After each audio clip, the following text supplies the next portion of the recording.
नमस्कार. अक्षरगथामध्ये आपलं स्वागत आहे. हां. आजच्या या सखोल संवादाची सुरुवात एका अत्यंत भावस्पर्शी चित्राने करूया. नक्कीच. एका लहान मुलाची कल्पना करा. तो समुद्रकिनाऱ्यावर खेळत आहे आणि त्याने आपल्या तळहातात मूठभर वाळू गच्च धरून ठेवलीये. अच्छा. सुरुवातीला ती वाळू उबदार, सुरक्षित आणि आपलीशी वाटते.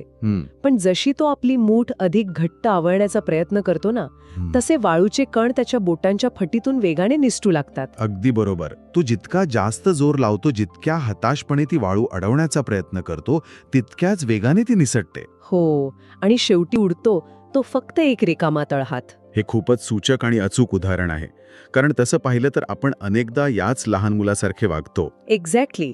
आपण नाती, यश, पैसा किंवा आपले स्वप्न जितक्या हताशपणे जितक्या भीतीने घट्ट धरून ठेवण्याचा प्रयत्न करतो, तितक्याच वेगाने या गोष्टी आपल्यापासून दूर का जातात? हा खूप मोठा प्रश्न आहे. हो ना. आणि आज आपण याच प्रश्नाच्या मुळाशी जाणार आहोत. 2025 मध्ये प्रकाशित झालेले नोरा पारकर यांचे द पॉवर ऑफ डिटॅचमेंट हे पुस्तक आज आपल्या चर्चेचा मुख्य विषय आहे. हो, आणि आसक्तीच्या मानसशास्त्रावरील काही संशोधने समोर ठेवून आपण अलिप्ततेचा खरा अर्थ शोधणार आहोत. अगदी बरोबर. कारण अलिप्तता म्हणजे जगापासून पळून जाणे नव्हे, तर खऱ्या अर्थाने स्वतंत्र आणि समृद्ध जीवन जगण्याची कला कशी असू शकते याचा हा एक सखोल वेध आहे. आणि पारकर यांच्या या पुस्तकाची पार्श्वभूमी खरोखरच खूप व्यापक आहे बरं का. म्हणजे तुम्ही म्हणताय ती आजच्या काळाची गरज आहे. हो ना. आजच्या या वेगवान आणि स्पर्धात्मक जगात, ज्याला आपण हसल कल्चर म्हणतो, तिथे प्रत्येकजण सतत धावतोय. खरंय.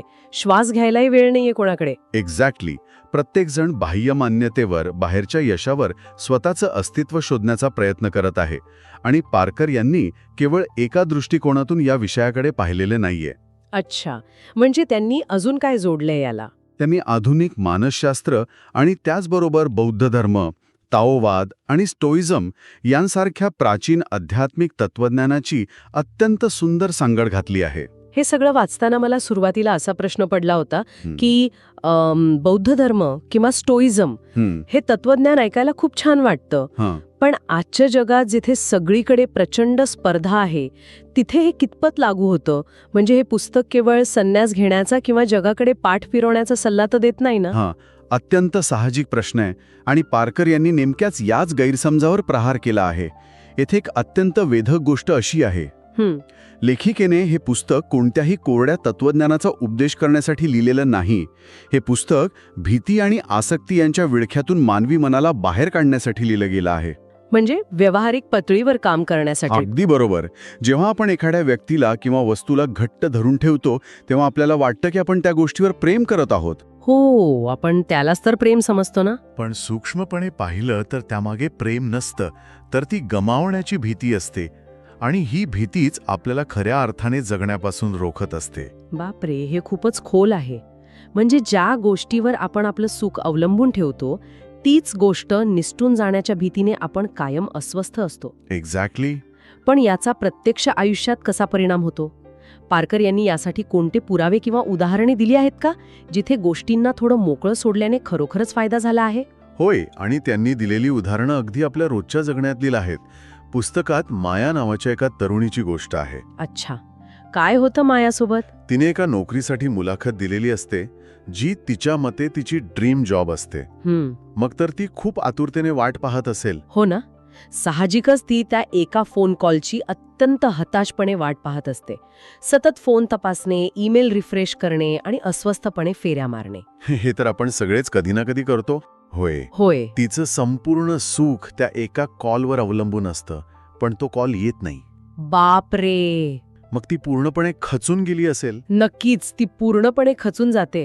आपण त्या एका उत्तराची इतकी वाट पाहतो की आपला श्वास तिथेच अडकून पडतो. पण मग पुढे काय होतं? ती यातून बाहेर कशी येते? पुढे ती जेव्हा ही हताशपणाची भावना सोडून देते, तो विचार डोक्यातून काढून टाकते आणि मानसिकदृष्ट्या शांत होते, तेव्हाच तिला दुसरीकडून एका अधिक चांगल्या संधीचा कॉल येतो. अरेच्चा. हो, आणि ती नोकरी आधीच्या नोकरीपेक्षा कितीतरी पटीने उत्तम असते. यातून पारकर अलिप्ततेचा खरा अर्थ समजावून सांगतात. तो काय आहे नक्की? अलिप्तता म्हणजे गरज न ठेवता इच्छा बाळगणं. गरज न ठेवता इच्छा बाळगणं. हो, अलिप्तता म्हणजे मनात कोणतीही इच्छा नसणे असा होत नाही. मायाला यश हवं होतं हे नैसर्गिक आहे. खरे. पण अलिप्तता म्हणजे त्या गोष्टीबद्दलचा हताशपणा नसणे. थोडं थांबू इच्छिते. गरज न ठेवता इच्छा बाळगणं हे ऐकायला खूप छान वाटतं, पण वास्तवात मला नोकरी हवी असेल तर मी त्यासाठी धडपडणारच ना. बरोबर. जर मी अलिप्त झाले तर मग मी भावलाशून्य किंवा कशाचीच काळजी न करणारी अशी बनणार नाही का? हा विरोधाभास कसा सोडवायचा? हाच तर अलिप्ततेबद्दलचा सर्वात मोठा गैरसमज आहे. अलिप्तता म्हणजे औदासिन्य नाहीये. अच्छा. म्हणजे ॲपथी नाही. एक्झॅक्टली. औदासिन्य म्हणजे जीवनातील रस संपणे, कुठेही न गुंतणे. पण खरी अलिप्तता म्हणजे अधिक जिवंतपणा. ते कसं काय? जेव्हा माया त्या नोकरीसाठी हताश होती तेव्हा तिची ऊर्जा ही भीती आणि कमतरतेच्या भावनेवर आधारित होती. म्हणजे तिला वाटत होतं की हीच एकच संधी आहे आणि ती गेली तर सर्व संपेल. अगदी बरोबर. आणि ही हताशपणाची ऊर्जा माणसाला आकुंचित करते. उलट जेव्हा आपण गमावण्याच्या भीतीतून मुक्त होतो तेव्हाच आपण खऱ्या अर्थाने आणि अधिक सखोलपणे निर्णय घेऊ शकतो. म्हणजे भीतीपोटी आपण गोष्टींना धरून ठेवतो. पण मला याच्या मूळ कारणाबद्दल जाणून घ्यायचंय. नक्कीच. जर हताशपणे गोष्टीवर धरून ठेवल्याने आपल्यालाच त्रास होतो तर आपलं मन मुळात असं का वागतं? आपण असं स्वतःलाच त्रास देणारं वर्तन का करतो? या प्रश्नाचं उत्तर अत्यंत रंजक आहे आणि त्यासाठी पार्कर यांनी थेट बालमानसशास्त्राचा आधार घेतलाय. अच्छा. सायकोलॉजी. हो. जॉन बाउल्बी आणि मेरी एन्सवर्थ यांच्या अटॅचमेंट थिओरी या सिद्धांतात याचं मूळ सापडतं. मी ऐकलंय या थिओरीबद्दल. मानवी आसक्तीची सुरुवात आपल्या जन्मापासूनच होते. जन्मतःच मानवी बाळ अत्यंत असहाय्य असतं. ते स्वतःचं रक्षण करू शकत नाही. खरंय. ते पूर्णपणे आईवर अवलंबून असतं. त्यामुळे सुरक्षेसाठी ते आईला किंवा काळजी घेणाऱ्या व्यक्तीला घट्ट धरून ठेवतं, रडतं. म्हणजे ती केवळ एक भावनिक गरज नसते. नाही, ती जगण्याची एक मूलभूत धडपड असते, ज्याला आपण सर्व्हायव्हल इन्स्टिंक्ट म्हणतो. जो जीव घट्ट धरून राहील तोच जगेल, अशी ती जैविक रचना असते. हे खरंच आश्चर्यकारक आहे. कारण मोठेपणी आपण शारीरिकदृष्ट्या आईला धरून ठेवत नाही, पण तीच जगण्याची धडपड आता वेगळी रूपं घेते. अगदी बरोबर ओळखलात तुम्ही. कामाच्या ठिकाणी मिळणारी मान्यता, बँकेतील बॅलन्स, समाजातील प्रतिष्ठा किंवा एखाद्या विशिष्ट व्यक्तीचं प्रेम. आपल्याला आत कुठेतरी असं वाटत असतं की जर हे सगळं नसेल तर आपलं अस्तित्वच धोक्यात येईल. अगदी त्या लहान बाळासारखं. अगदी तंतोतंत. आणि याचं एक अतिशय बोलकं उदाहरण पुस्तकात एम्माच्या कथेतून येतं. एम्माची कथा काय आहे? एम्माच्या बालपणी तिचे वडील अचानक घर सोडून जातात. त्यामुळे तिच्या आयुष्यात कायमस्वरूपी एक रिकामी खुर्ची राहते. बापरे, लहान मुलासाठी हा खूप मोठा धक्का असतो. हो ना. ती रिकामी खुर्ची तिच्या बालमनावर एक प्रचंड आघात करते आणि मोठेपणी एम्मा सतत अशा नात्यांमध्ये अडकून पडते जे तिच्यासाठी अत्यंत चुकीचे आणि त्रासदायक असतात. म्हणजे ती टॉक्सिक नात्यांमध्ये राहते. हो. ती अपमान सहन करते पण नातं सोडत नाही. का? कारण तिला त्या रिकाम्या खुर्चीची प्रचंड भीती रटत असते. अच्छा. म्हणजे कोणीतरी सोडून जाण्याची भीती इतकी मोठी असते की ती त्या चुकीच्या आसक्तीलाच प्रेम समजू लागते. एक्झॅक्टली. बालपणीचा तो जगण्याचा अट्टहास आता तिच्या वर्तमानात चुकीचे निर्णय घ्यायला भाग पाडत आहे. ती व्यक्तीला धरून ठेवत नाहीये तर ती तिच्या आतल्या एकटेपणाच्या भीतीला धरून ठेवत आहे. अगदी बरोबर. यावरून मला या पुस्तकातील एका खूप सुंदर रूपकाची आठवण येते. आध्यात्मिक गुरूंच्या एका नाण्याच्या उदाहरणाचा यात उल्लेख आहे. हो, ते कॉईनचं उदाहरण खूप छान येते. समजा आपण आपल्या तळहातावर एक नाणं ठेवले आहे. जर आपण हात उघडा आणि शांत ठेवला तर ते नाणं अगदी सुरक्षितपणे हातावर राहतं. पण जर आपण भीतीने आपली मूठ घट्ट आवळली तर काय होतं? हाताच्या स्नायूंना ताण येतो, हात तिरपा होतो आणि ते नाणे फटीतून निसटून पडण्याची शक्यता अधिक वाढते. बरोबर. हेच आपल्या आयुष्याचं आणि नियंत्रणाचं आहे. आणि यावरूनच आयन पार्कर आपल्याला नियंत्रणाचा भ्रम, ज्याला इल्युजन ऑफ कंट्रोल म्हणतात, त्या संकल्पनेकडे घेऊन जातात. जर आपण याला व्यापक दृष्टिकोनातून पाहिले तर माणूस भविष्यावर किंवा परिणामांवर नियंत्रण का ठेवू पाहतो? कारण त्याला अनिश्चिततेची भीती वाटते. एक्झॅक्टली. आपल्याला वाटतं की जर आपण प्रत्येक गोष्टीचं नियोजन केले, प्रत्येक माणसाला आपल्या मनाप्रमाणे वागायला लावले तरच आपण सुरक्षित राहू. पण सत्य हे आहे की जीवन हे सतत बदलणार आहे. खरंय. नियंत्रण ही फक्त एक माया आहे. पण मग आपण जगायचं कसं? म्हणजे जर सगळंच अनिश्चित आहे आणि नियंत्रण ठेवणं ही माया आहे, तर आपण फक्त हातावर हात ठेवून बसायचं का? मुळीच नाही. अलिप्ततेचा अर्थ निष्क्रियता असा होत नाही. मग काय? जेव्हा आपण सगळं माझ्याच मनासारखं झालं पाहिजे असा अट्टहास धरतो, तेव्हा आपण सतत तणावात जगतो. खऱ्या अर्थाने शक्ती ही नियंत्रणात नसून जीवनाच्या प्रवाहाशी जुळवून घेण्यात आहे. म्हणजे प्रवाहाबरोबर जाणं. हो, आपण आपली कृती करू शकतो, पण त्या कृतीचा अंतिम परिणाम आपल्या हातात नसतो हे स्वीकारणे म्हणजे अलिप्तता. आणि हीच गोष्ट भौतिक जगात कशी काम करते हे पाहणं महत्वाचं आहे. कारण आपण आजकाल स्वतःची ओळखच आपण काय मिळवलं आहे यावर ठरवतो. नक्कीच. आणि यासाठी पुस्तकातील डेव्हिडची कथा खूप काही सांगून जाते. डेव्हिड कोण होता? डेव्हिडकडे सर्व काही होतं. चांगली नोकरी, मोठा पगार, घरात महागड्या वस्तू, पण तरीही तो आतून प्रचंड अस्वस्थ आणि रिकामा होता. असं का बरं? सगळं तर होतं त्याच्याकडे. याचं कारण म्हणजे तो त्या वस्तूंना आपली ओळख मानू लागला होता. माझ्याकडे महागडी गाडी आहे म्हणजेच मी यशस्वी आहे, हा विचार त्याच्या अहंकाराला पुसत होता. अच्छा. पण जेव्हा त्यांनी मिनिमलिझम स्वीकारला, अनावश्यक वस्तूंचा हव्यास सोडला, तेव्हा काय झालं माहितीये? मला वाटतं जेव्हा आपण वस्तूंमध्ये आपला अहंकार गुंतवतो तेव्हा ती वस्तू गमावण्याची भीती आपल्याला सतत पोखरत असते. बरोबर. डेव्हिडने जेव्हा वस्तू कमी केल्या तेव्हा त्यांनी फक्त पसारा कमी केला नाही, तर त्यांनी तो मानसिक ताण, तो कॉग्निटिव्ह लोड कमी केला. एक्झॅक्टली. त्याला समजलं की तो म्हणजे त्याच्या वस्तू नाहीत. अगदी बरोबर. डेव्हिडच्या उदाहरणातून लेखिका हेच सांगते की वस्तू वापरण्यासाठी असतात, आपली ओळख बनवण्यासाठी नाही. पण एक अत्यंत महत्त्वाचा प्रश्न व्यावसायिक यशाच्या बाबतीत उभा राहतो. अनेकांना वाटू शकतं की जर मी यशाबद्दल अलिप्त झालो तर मी प्रगती कशी करणार? हाच तर कळीचा मुद्दा आहे.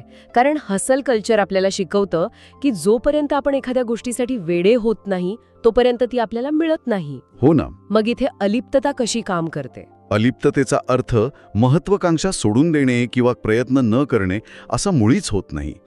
अलिप्तता म्हणजे सर्वोत्तम प्रयत्न करणे, आपला 100% योगदान देणे, पण त्या परिणामांची चिंता सोडून देणे. म्हणजे गीतेत सांगितल्यासारखं? अगदी तसंच. सोप्या भाषेत सांगायचं तर कर्म करत राहणे पण फळाची आसक्ती न ठेवणे. जेव्हा आपण एखादं काम करतो आणि मला प्रमोशन मिळालंच पाहिजे या विचाराने हताश होत नाही, तेव्हा आपली ऊर्जा बदलते. म्हणजे हा प्रवास कमतरतेच्या भावनेकडून विपुलतेच्या भावनेकडे जाण्याचा आहे. 100%. जेव्हा एखादा माणूस नोकरीच्या मुलाखतीला जातो आणि तो आतून शांत असतो तेव्हा त्याची ती शांत ऊर्जा, तो आत्मविश्वास समोरच्याला आकर्षित करतो. हो, नक्कीच. या उलट जो माणूस हताश असतो, ज्याच्या चेहऱ्यावर मला ही नोकरी हवीच आहे अशी भीती असते, तो नकळतपणे त्या संधीला दूर ढकलतो. अगदी तंतोतंत. ऊर्जा कधीच खोटे बोलत नाही. हताशपणा लोकांना आणि संधींना दूर लोटतो, तर अलिप्तता आणि शांतता त्यांना आकर्षित करते. हे सगळं ऐकताना एक गोष्ट प्रकर्षाने जाणवते, ती म्हणजे भावनांवर प्रभुत्व मिळवणे. मला वाटतं पारकर यांच्या पुस्तकातील हा सर्वात प्रभावी विचार आहे. होय, हा अत्यंत महत्वाचा भाग आहे. पण आपण भावनांवर नियंत्रण कसं मिळवू शकतो? हे सोपं नाहीये. लेखिका स्पष्ट करते की आपल्या भावनांना स्वतःची ओळख बनवू न देणे हीच खऱ्या अलिप्ततेची सुरुवात आहे. म्हणजे कसं?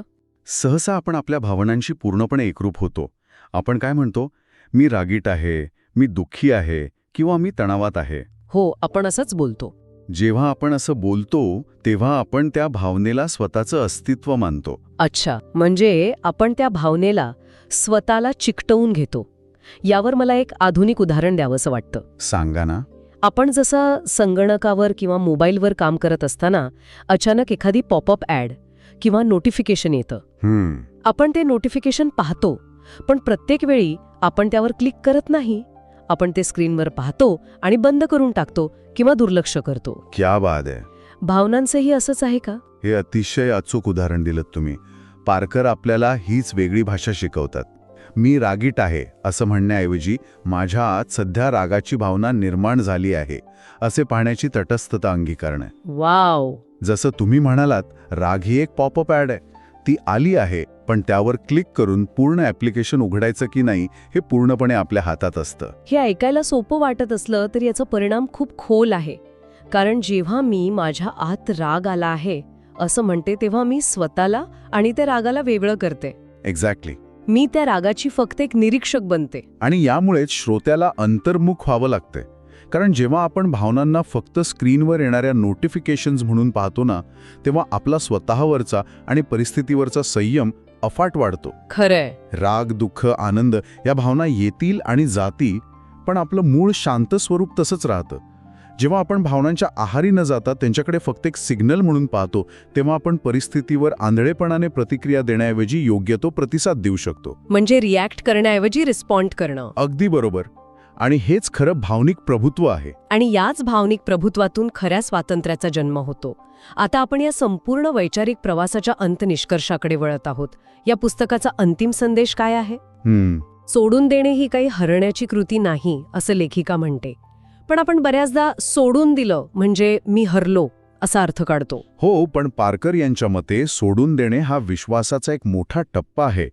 जुन्या आणि वेदनादायक गोष्टींना, ज्या गोष्टी आता आपल्या वाढीसाठी मारक ठरत आहेत, त्यांना सोडून दिल्यावरच आयुष्यात नवीन आणि चांगल्या गोष्टींसाठी जागा निर्माण होते. म्हणजे स्पेस तयार होते. हो. जोवर आपला हात जुन्या गोष्टींनी भरलेला आहे, तोवर आपण नवीन गोष्टींचा स्वीकार कसा करणार? निसर्गाचा नियमच आहे, झाडं जुनी पानं गाळतात तेव्हाच नवीन पालवी फुटते. अगदी खरंय. आणि या सखोल चर्चेच्या शेवटी एक अत्यंत महत्त्वाचा विचार मला इथे मांडावासा वाटतो. आपण नेहमी विचार करतो की जर आपण एखादी गोष्ट सोडली तर काय होईल, पण आपण कधी असा विचार केला आहे का? आणि तोच विचार हा आहे की आपण आत्ता या क्षणी ज्या गोष्टीला गमावण्याची सर्वात जास्त भीती बाळगत आहोत, ज्याला आपण सर्वात घट्ट धरून ठेवलं आहे, कदाचित तीच एक गोष्ट आपल्याला खऱ्या अर्थाने आपण जे व्हायला हवं ते होण्यापासून रोखत असेल. तर ती सोडल्यावर आपण किती मुक्त होऊ याची फक्त कल्पना करून पहा. अलिप्तता म्हणजे आयुष्यापासून दूर जाणे नाही, तर खऱ्या अर्थाने आणि पूर्णत्वाने आयुष्य जगण्याची ती पहिली पायरी आहे. नक्कीच. जेव्हा आपण गमावण्याच्या भीतीतून मुक्त होतो, तेव्हाच आपण मोकळेपणाने श्वास घेऊ शकतो, मनसोक्त हसू शकतो आणि निर्भयपणे प्रेम करू शकतो. जर या कथा, हे विचार ऐकणाऱ्यांच्या मनात कुठेतरी घर करून राहिले असतील, तर हा संवाद, हा विचार इतरांपर्यंत पोहोचवा. नक्कीच. कारण अशा कथा जिवंत ठेवण्याची जबाबदारी आपल्या सगळ्यांची आहे. अगदी खरंय. या व्हिडिओला लाईक करा, चॅनलला सबस्क्राईब करा आणि जास्तीत जास्त लोकांपर्यंत शेअर करा. आणि हो, द पॉवर ऑफ डिटॅचमेंट हे पुस्तक पुन्हा एकदा हातात घेऊन वाचण्यासारखं नक्कीच आहे. तुमच्या जवळच्या पुस्तकांच्या दुकानात किंवा ऑनलाईन हे सहज उपलब्ध होईल. नक्की वाचा. पुढच्या वेळी भेटूया एका नवीन विषयावर, असाच सखोल विचार करण्यासाठी.